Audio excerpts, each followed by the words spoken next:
Elbaf arc अब तक का सबसे क्रेजी आर्क है, जहां पर तुम्हें कुछ सबसे स्ट्रॉन्गेस्ट और डेंजरस कैरेक्टर देखने को मिल रहे हैं। इनमें से हर एक बंदा खुद का एक आर्क खींच सकता है with a great ending battle. इस आर्क में हमें जायंट्स प्रिंस, लोकी, गबान, शैमरॉक, गुंको और 2 न्यू होली नाइट रिवील किए हैं। इतने सारे कैरेक्टर्स के देखने के बाद तुम्हें दिमाग में एक क्वेश्चन जरूर आया होगा कि इनमें सबसे स्ट्रॉन्गेस्ट कौन सा बंदा या फिर बंदी है। और आई एम श्योर तुम सभी की भी एक रैंकिंग लिस्ट होगी अपने अपने पैरामीटर्स के according, like and dislike, ups and downs और कुछ प्योर पावर के बेसिस पे। और हम सभी की लिस्ट बहुत ज्यादा क्रेजी होगी। इसी तरह से मैं आज तुम्हारे सामने अपनी लिस्ट को पेश करूंगा। आई होप तुम्हें मजा आएगा और तुम लोग भी अपनी लिस्ट कमेंट्स में शेयर करो। देखते हैं कितने लोग की लिस्ट आपस में मैच करती है। वीडियो को शुरू करने से पहले वीडियो को लाइक करना और चैनल को सब्सक्राइब करना ना भूले। तो शुरू करते हैं वीडियो को।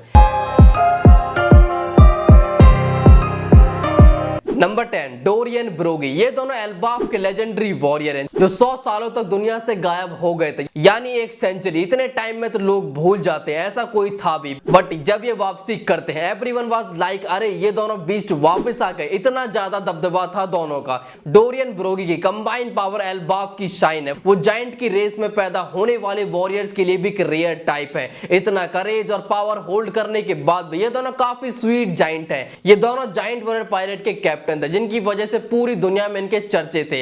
इन दोनों जायंट्स का कंबाइन अटैक एक आइलैंड तक को 2 टुकड़ों में बांटने की पावर रखता है।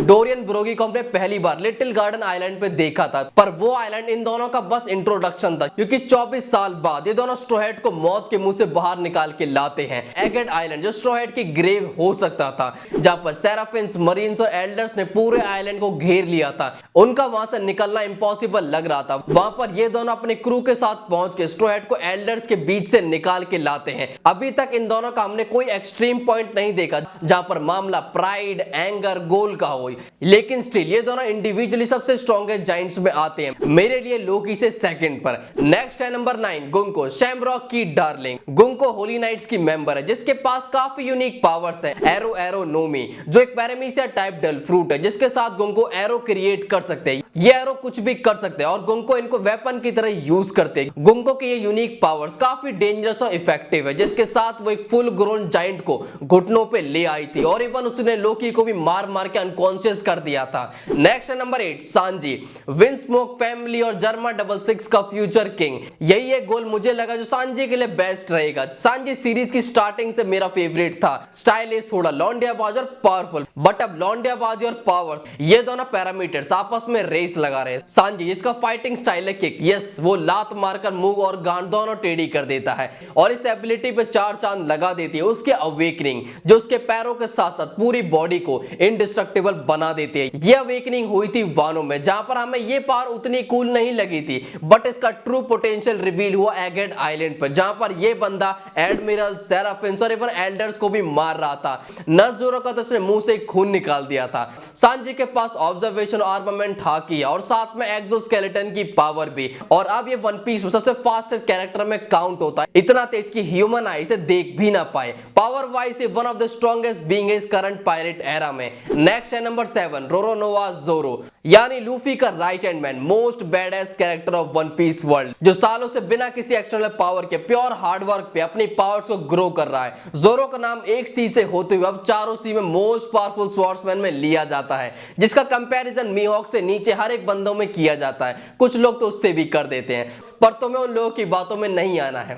जोरो का 3 स्वॉर्ड स्टाइल काफी वर्सेटाइल है और उसके अटैक्स तो नंबर्स में इंफिनिटी को छूने वाले हैं। वो हर अपोनेंट को एनालाइज करके उसके अकॉर्डिंग एक अटैक को डेवलप करता है और उसे यूज करके उसे काट देता है, फिर चाहे आगे मैन ऑफ स्टील हो या फिर दुनिया का सबसे ड्यूरेबल रेस का फाइनल रिप्रेजेंटेटिव। वानो आर्क में जोरो ने काइडो के राइट हैंड मैन किंग को पेला था। किंग का घमंड था कि उसे कोई ह्यूमन कभी नहीं हरा सकता, बट जोरो ने उसकी इस गलतफहमी को हमेशा के लिए मिटा दिया। उसने काइडो को भी सेम स्वॉर्ड दी एनमा से काटा था, जिसकी हाकी ने काइडो को डेकेड पहले पिछड़े हुए उसके प्यार की याद दिला दी थी। और एगेड आर्क में जोरो ने रॉब लूसी की भी चूची दबाकर उसे अधमरा कर दिया था। इवन जोरो एगेड पे नज़ुरो से भी क्लैश करता है। सांजी के लिए 8 और जोरो के लिए 7, ये ये स्पॉट सुनने में काफी लोग लग रहे हैं, बट बात यहाँ पर नंबर्स की नहीं है, बल्कि 8 और 7 वीक नहीं है, बल्कि एल्बाफ मोस्ट पावरफुल कैरेक्टर्स का गढ़ बन चुका है। सो इसके आगे तुम्हें वो बीस्ट देखने को मिलेंगे जिन्हें हराने के लिए इन सभी को पावर अप की जरूरत पड़ेगी। करंट स्टेट में उन्हें हरा पाना थोड़ा सा मुश्किल है।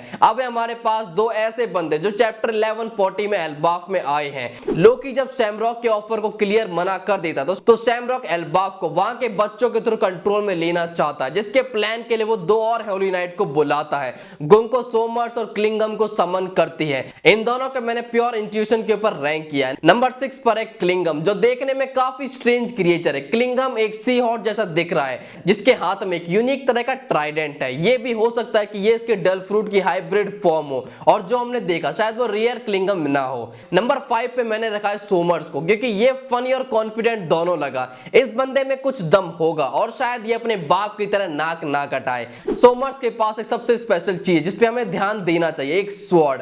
वन पीस में स्वॉर्ड देखने के बाद थोड़ा मैं एक्साइटेड हो जाता हूं, क्योंकि आई लव स्वॉर्ड और स्वॉर्ड फाइट भी, इसीलिए शायद जोरो मेरा फेवरेट कैरेक्टर है। अब है most awaited character number 4 Scopper Gaban, Gol D Roger का left hand man, mountain eater Gaban. सब सोच रहे थे कितने सालों से गबान कहां था, बट गबान तो अलग ही पहाड़ों की वादियों का सैर कर रहा था। गबान 20 सालों से एल्बाफ में, जहां पर वो एक जाइंट महिला रिप्ले के साथ संबंध बनाकर बालक भी कर चुका है। एल्बाफ में गबान के इंट्रोडक्शन में हमें एक स्टोरी बताई गई है, जिसके साथ तुम्हें उसकी पावर का अंदाजा लग जाएगा। जब गोल्डी रॉजर जिंदा था वो लाफ टेल के लिए टोटल क्रेजी था, पर एक चीज उसे रोक रही थी, वो थी उसकी बीमारी, जिसके इलाज के लिए वो बहुत सारे डॉक्टर के पास गया। वो रॉजर को माउंटेन में किसी हॉस्पिटल में लेकर गया था, पर उस हॉस्पिटल को पायरेट्स घेर लेते हैं। तब गबान निकलता है अपने 2 कुल्हाड़ी के साथ, और वो हर एक पायरेट के लिए ये दिन उनकी जिंदगी का सबसे बड़ा रिग्रेट बना देता है कि वो सारे पायरेट वहां पर क्यों इकट्ठा हुए। गबान ने उन पायरेट के साथ साथ माउंटेन्स, ट्री, हर चीज को डिस्ट्रॉय कर दिया।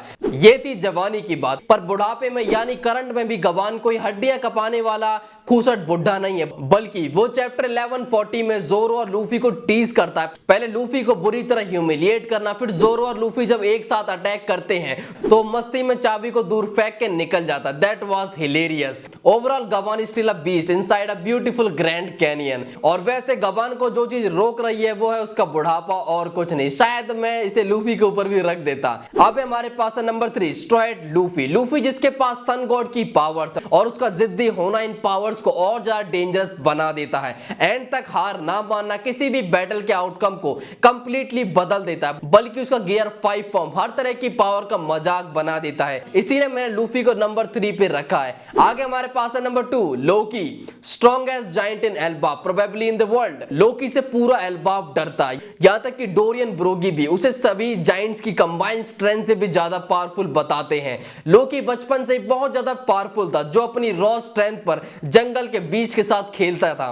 वो बड़े होने पर अपने बाप के खिलाफ खड़ा हो जाता और उसे मारकर एल्बाफ का लेजेंडरी डेल फ्रूट अपने नाम कर लेता है। पर मेरे अकॉर्डिंग ये स्टोरी बस डॉक्टर्ड है, बट लोकी यहां नहीं रुका, बल्कि वो सी में अपने पायरेट क्रू के साथ उतरता है और पूरी दुनिया को एक बार फिर जाइंट्स की पावर का खौफ दिखाता है, जिसको काबू करना नामुमकिन था। बस एक इंसान उसे काबू करने में कामयाब हो पाया, सैंक्स, जिसने उसे एल्बाफ में लाकर कैद कर दिया, जिसके बाद लोकी का रेस काबू में आ गया। अब नेक्स्ट है हमारे पास नंबर 1 शैमरॉक। शैमरॉक जो होली नाइट का कमांडर है, और वो सेम ब्लड लाइन से आता है जिसे सैंक्स है, द फिगरलैंड फैमिली। शैमरॉक भी अपने भाई की तरह एक स्वॉर्ड्समैन है, और उसके स्वॉर्ड के पास डेविल फ्रूट भी है, वो भी सर्बरस का, जिससे वो लॉन्ग और शॉर्ट डिस्टेंस अटैक कर सकता है। इस अटैक को शैमरॉक ने काफी कैजुअली यूज किया था, जिसे देखने के बाद पता चलता है कि उसके पास इससे भी बहुत ज्यादा पावरफुल अटैक अभी बचे हुए हैं। पर सर्बरस का भी यह अटैक कोई छोटा मोटा अटैक नहीं था, बल्कि इसने लोकी को भी डरा के रख दिया था,